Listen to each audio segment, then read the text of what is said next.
Hello students, BEd first year अर्थात BEd प्रथम वर्ष बीएड फर्स्ट ईयर में पेपर 7th ए जिसका नाम है टीचिंग ऑफ हिंदी अर्थात हिंदी शिक्षण। आज हम लोग टीचिंग ऑफ हिंदी में जानेंगे इनकरेक्ट स्पेलिंग बर्तनी की अशुद्धियाँ। हिंदी भाषा का ध्वनि तत्व बड़ा वैज्ञानिक है, परंतु उसमें उतनी ही अधिक बारीकियां भी हैं। हिंदी भाषा के विद्वान भी उसके उच्चारण और लेखन में अशुद्धियां करते हैं। हम जानते हैं कि हिंदी में जैसा उच्चारण किया जाता है ठीक वैसा ही लिखा भी जाता है। यही कारण है कि छात्र जो अशुद्धियां उच्चारण में करते हैं वही अशुद्धियां बर्तनी में भी करते हैं। छात्रों द्वारा की जाने वाली बर्तनी अशुद्धियों को हम निम्नलिखित वर्गों में विभाजित कर सकते हैं।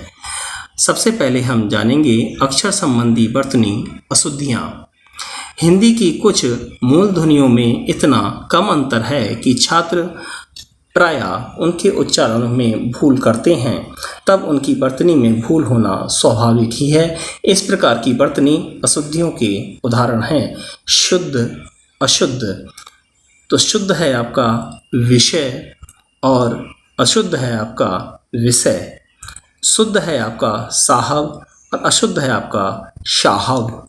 शुद्ध है आपका विशेष और अशुद्ध है आपका विशेष। और शुद्ध है आपका वलिष्ठ और अशुद्ध है आपका वलिष्ठ। अब हम जानेंगे सेकंड संयुक्त अक्षर संबंधी बर्तनी अशुद्धियाँ। हिंदी भाषा में 3 ध्वनियाँ छ, त्र तथा ज्ञ दो मूल ध्वनियों के योग से बनी हैं। इनके अतिरिक्त कुछ ध्वनियों का उच्चारण अर्धमूल ध्वनि के संयोग से होता है। छात्र प्रायः इनके उच्चारण में भूल करते हैं, परिणामतः बर्तनी में भी भूल होती है।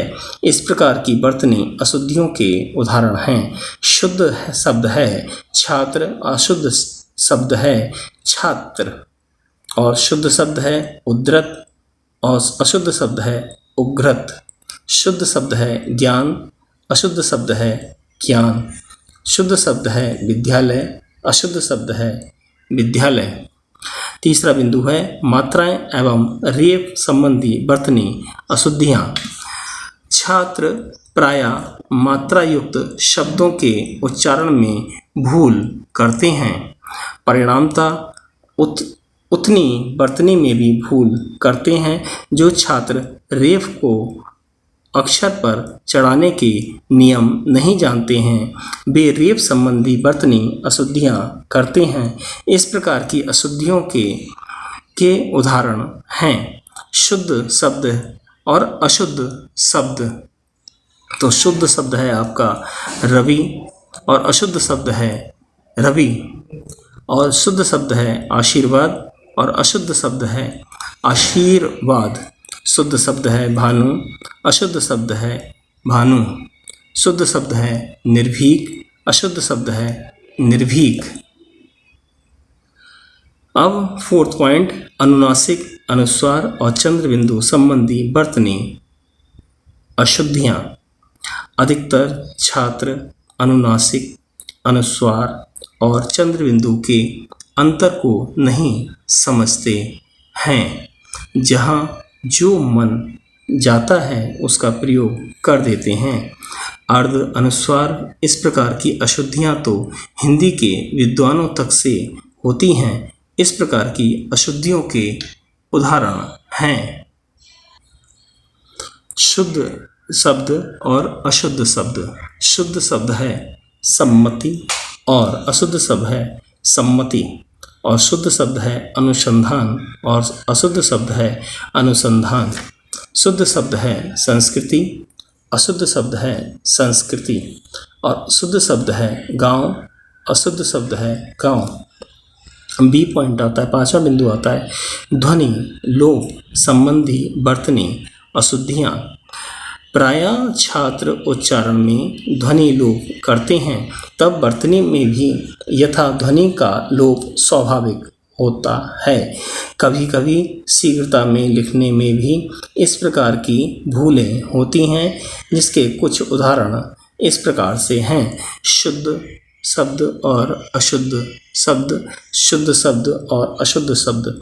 तो शुद्ध शब्द है आपका वातावरण और अशुद्ध शब्द है वातावरण, और शुद्ध शब्द है स्वास्थ्य और अशुद्ध शब्द है स्वास्थ्य। शुद्ध शब्द है वर्णात्मक और अशुद्ध शब्द है वर्णात्मक। शुद्ध शब्द है कवयित्री और अशुद्ध शब्द है कवित्री।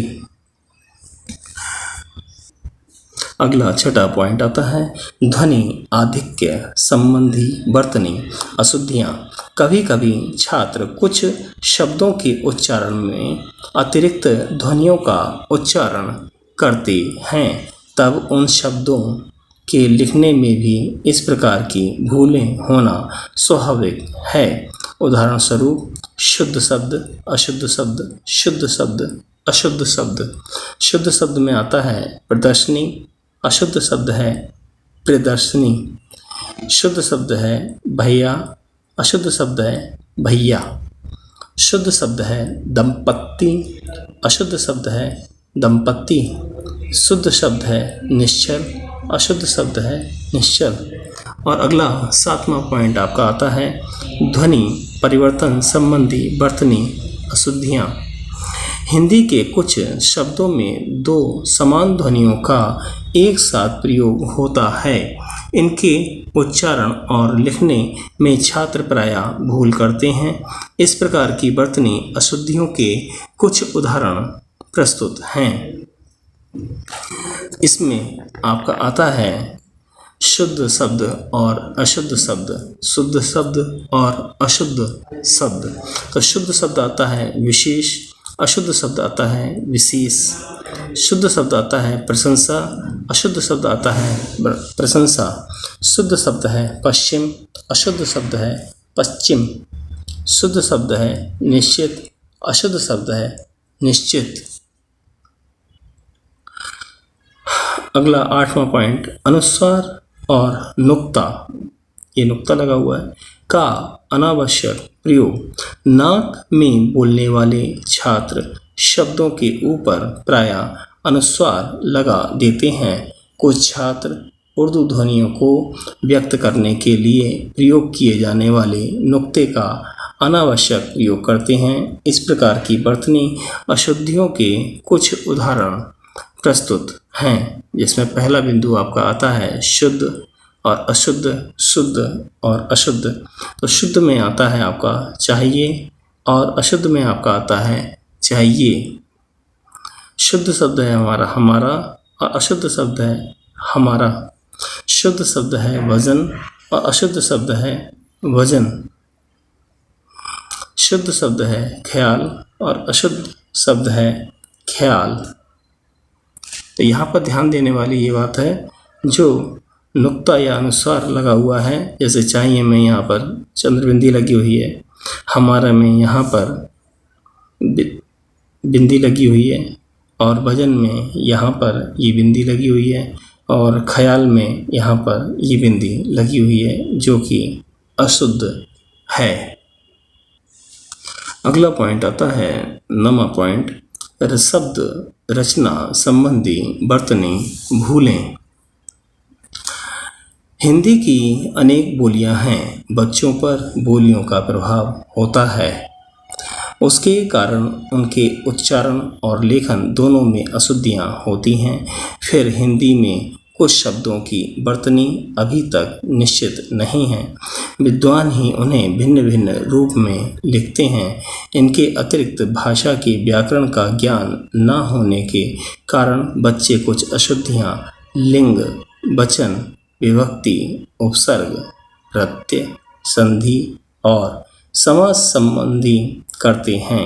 इस प्रकार की वर्तनी अशुद्धियों के कुछ उदाहरण प्रस्तुत हैं। शुद्ध शब्द, अशुद्ध शब्द, शुद्ध शब्द और आपके अशुद्ध शब्द। शुद्ध शब्द में है आपका खाएगा और अशुद्ध शब्द है आपका खावेगा, यानी कि शुद्ध शब्द आपका होना होता है खाएगा, ना कि खावेगा। शुद्ध शब्द होगा आपका जाएगा, अशुद्ध शब्द होगा जाएगा। तो हमें इस बात का ध्यान रखना है। तो हमारा शुद्ध शब्द होता है जाएगा, ना कि ये वाला जाएगा। शुद्ध शब्द है चाहिए, है ना, और अशुद्ध शब्द है चाहिए, इसमें या पर एक ही मात्रा लगी हुई है, ये नहीं होना है।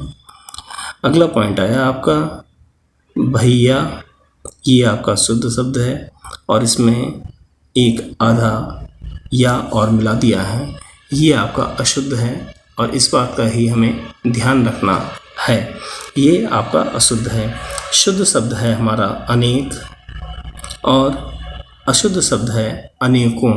तो ये आप इस बात का हमें यहाँ पर ध्यान रखना है कि अनेकों जो यहाँ शब्द लिखा हुआ आया है वो अशुद्ध शब्द है। शुद्ध शब्द आपका होता है सुपुत्र, छोटे ऊ की मात्रा लगी हुई है ना, और अशुद्ध में आता है सपुत्र। सपुत्र आपका अशुद्ध शब्द के अंतर्गत आएगा। इसके बाद शुद्ध शब्द है आपका सौंदर्य और अशुद्ध शब्द है आपका सौंदर्यता। तो सौंदर्यता जो है वो अशुद्ध है, इस बात का हमें ध्यान रखना है। हमारा सही शब्द है सौंदर्य। शुद्ध शब्द अशुद्ध शब्द, शुद्ध शब्द है हमारा सामाजिक और अशुद्ध शब्द है सामाजिक, यानी कि सा पे आका डंडा नहीं लगा हुआ है। शुद्ध शब्द है हमारा सांस्कृतिक और अशुद्ध शब्द है आका डंडा नहीं लगा है संस्कृत। और शुद्ध शब्द है हमारा ऐतिहासिक और अशुद्ध शब्द है हमारा ऐतिहासिक। और इसके बाद शुद्ध शब्द है हमारा राजनीतिक और अशुद्ध शब्द है हमारा राजनीतिक। और शुद्ध शब्द है हमारा प्रस्तुतिकरण और अशुद्ध शब्द है हमारा प्रस्तुतिकरण। यहाँ पर छोटी की मात्रा लगा दी है जो कि गलत है। शुद्ध शब्द है हमारा संस्कृतिकरण और अशुद्ध शब्द है हमारा संस्कृतिकरण, यानी कि छोटी की मात्रा लगा दी गई है। और शुद्ध शब्द है हमारा औद्योगिकरण और अशुद्ध शब्द है हमारा औद्योगिकरण, यानी कि छोटी की मात्रा लगी है। इस बात का ही हमें ध्यान रखना है। Thanks for watching. धन्यवाद।